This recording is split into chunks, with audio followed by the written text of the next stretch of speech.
vamos a hablar del primer órgano del tubo digestivo, que es la boca. De la boca tenemos mucha información para dar, pero en este apartado lo que vamos a focalizarnos son en tres partes que tiene la boca, que son los dientes, la lengua y la saliva. Y cada una de esas partes cumple una función determinada. En cuanto a los dientes, la principal función es la de la masticación, y eso contribuye a formar dentro de la boca lo que es el bolo alimenticio. Es decir, que a través de la masticación el alimento que estaba en el plato, como algo sólido, o sí, como algo sólido, de determinada consistencia, gracias a la masticación se transforma en una pasta llamada bolo alimenticio. Por otro lado tenemos la lengua. La lengua cumple varias funciones, es un órgano que tiene muchos músculos y podemos nombrar como alguna de sus funciones la de la masticación, ya que la lengua lo que hace es distribuir el bolo alimenticio entre los dientes, permitiendo así que pueda ser triturado.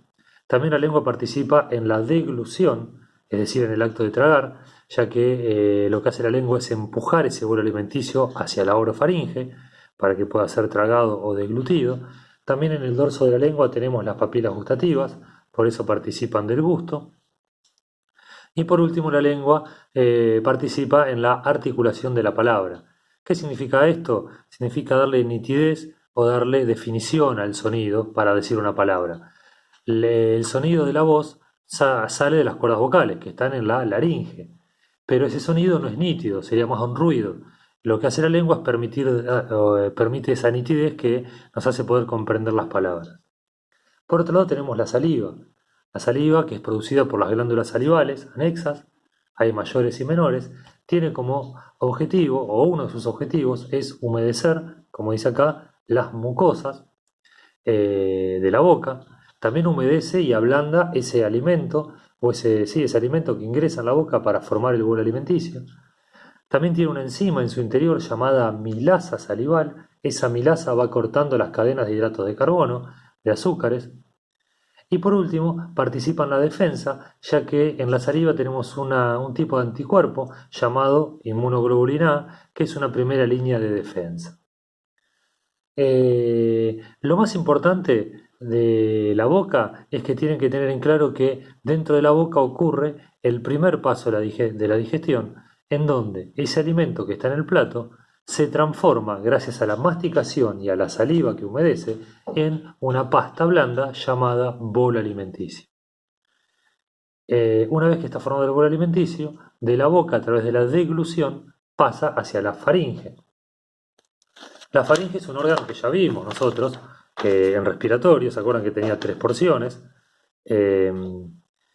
Era rinofaringe, que estaba detrás de las fosas nasales, la orofaringe y la hipofaringe. Las que forman parte del aparato digestivo son la orofaringe y la hipofaringe, que continúan hacia abajo con el esófago. Como ya lo vimos en el aparato respiratorio, ahora no la vamos a volver a ver. Vamos a arrancar directamente con el esófago. Pero para recordar, la hipofaringe, que está dibujada acá en celeste, termina a la altura de la sexta vértebra cervical en el cuello, a este nivel, donde se continúa con el esófago, que vendría a ser todo este conducto que está acá. El esófago es un conducto muscular que mide aproximadamente 25 centímetros, que se inicia en el cuello a la altura de la sexta vértebra cervical, donde se une a la faringe. Va por el tórax, va bajando por el tórax, atrás de la tráquea. ¿Se acuerdan que acá estaba la tráquea que iba con los bronquios a los pulmones? Sigue por detrás de la tráquea, sigue por detrás del corazón, acá está el corazón también. Sigue bajando, llega al diafragma, perfora el diafragma, se mete en el abdomen, tiene un trayecto de 5 centímetros intraabdominal y ahí se comunica con el estómago, que es esto que está acá. El orificio que tiene el diafragma por donde pasa el esófago se llama hiato diafragmático. Eso es para hablar grosamente. Entonces acá pusimos que el esófago es un órgano que mide 25 centímetros.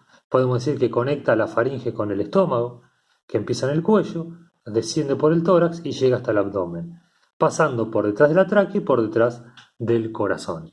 Es muscular porque tiene que impulsar ese bolo alimenticio. Bien, ¿qué más podemos decir del esófago? Tiene dos esfínteres.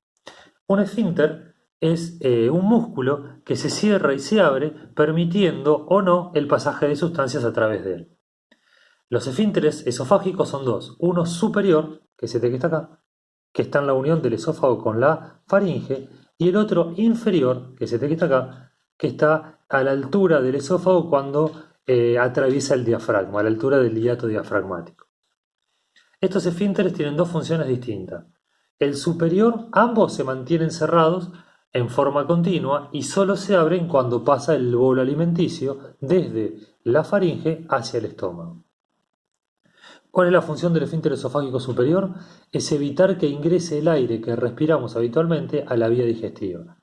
Ustedes saben que de la orofaringe el aire pasa a la laringe, a la tráquea, a los bronquios y a los pulmones. Eso lo estudiamos en respiratorio. Bueno, pero la orofaringe, también el aire podría meterse en la hipofaringe y seguir por el esófago. Entonces este esfínter se mantiene cerrado para evitar que ingrese el aire a la vía digestiva. Solo se abre cuando ingresa el bolo alimenticio. Este segundo esfínter, el esfínter esofágico inferior, se mantiene cerrado en forma continua también para evitar el reflujo del ácido del estómago hacia el esófago. El ácido del estómago está preparado para soportar el ácido, por lo tanto no tiene ningún problema, pero si el ácido del estómago hace un reflujo hacia el esófago, ese ácido quemaría la pared esofágica y podríamos tener úlceras, hemorragias, esofagitis, un montón de complicaciones. Entonces, el esfínter esofágico inferior impide el reflujo del ácido hacia el esófago, el superior impide la entrada de aire a la vía digestiva. Y para terminar, tenemos que hablar de cuál es la función del esófago. La principal función es la de transportar ese bolo alimenticio de la faringe hasta el estómago. ¿Y cómo lo hace? A partir de movimientos peristálticos, que no solo lo tiene el esófago, sino que lo tiene todo el tubo digestivo. ¿Qué son movimientos peristálticos? Son contracciones segmentarias. ¿Sí? Se contraen pequeños segmentos del esófago propulsando el alimento en dirección hacia el estómago. Es decir, lo voy a hacer con mis manos. Se contrae acá arriba, después se contrae acá abajo, después más abajo, y eso va empujando el alimento, ¿sí? En dirección hacia el estómago y después del estómago en dirección hacia el ano. Es como cuando nos queda el fondo en la pasta de diente y la vamos apretando de atrás hacia adelante para tratar de sacar el último resto de pasta. Esos movimientos peristálticos van a permitir que el alimento que ingerimos por la boca llegue hasta el estómago y de ahí que recorra todo el intestino y termine siendo eliminado los restos a través de la materia fecal.